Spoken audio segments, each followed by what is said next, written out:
Hello everybody, welcome back to another streaming movie review. Today I have a Netflix review movie, and that is Munich, The Edge of War.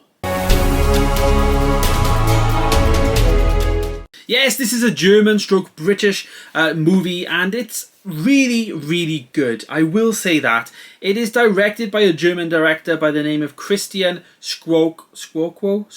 I can't say his second name, but yeah, this was a brilliant film, and I've never heard of this director. I've looked at his past work and he hasn't really done much stuff in the past, but I feel like this could be something big for him, really can. It does star Jeremy Irons, it also stars George Mckay, and it stars a really talented young German actor by the name of Janis Niewona. He was very good in this movie, and what I found really interesting about this film is it's actually set before World War II. It's actually, Jeremy Irons is playing Neville Chamberlain, who was a British Prime Minister before the war, and he was trying to stop the war. There was this thing called the Munich Agreement, where all the world leaders kind of like met and signed this document and basically said, like, you know, we don't want any war, so, you know, we're going to have this agreement.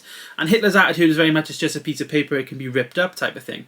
And I think it's a really interesting story to tell. You know, with war films we tend to see a lot of the stuff shown obviously in the war itself and being a soldier and all that, but this is something different, and it was really good, really high quality. And the performances from George Mckay as well as Jeremy Irons, and as I say, that the young German actor Janis Niewona, I think he was brilliant.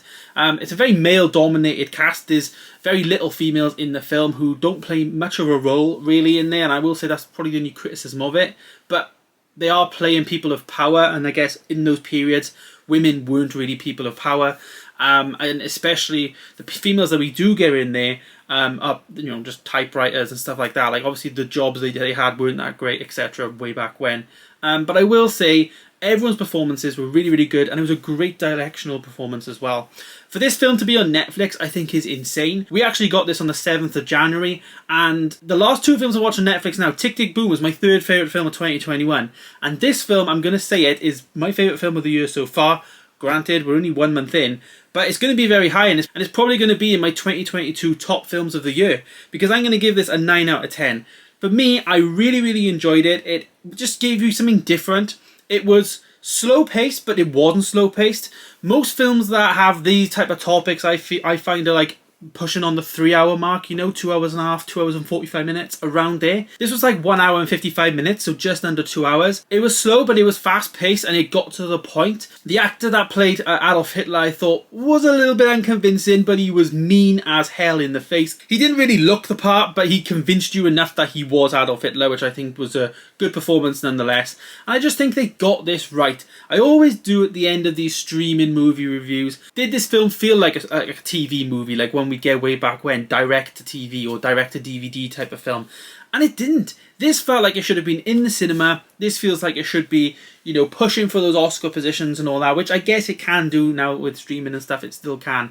But for me, this was really good. If you're into anything World War and all that, I would highly recommend you do check this out.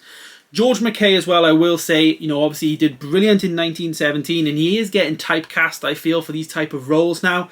But he did brilliant in this, and you know, it's really believable, and just Netflix did a great job, a really good job on this movie. And as I say, 9 out of 10 is the highest film I've rated this year so far, and it definitely should have been in cinemas.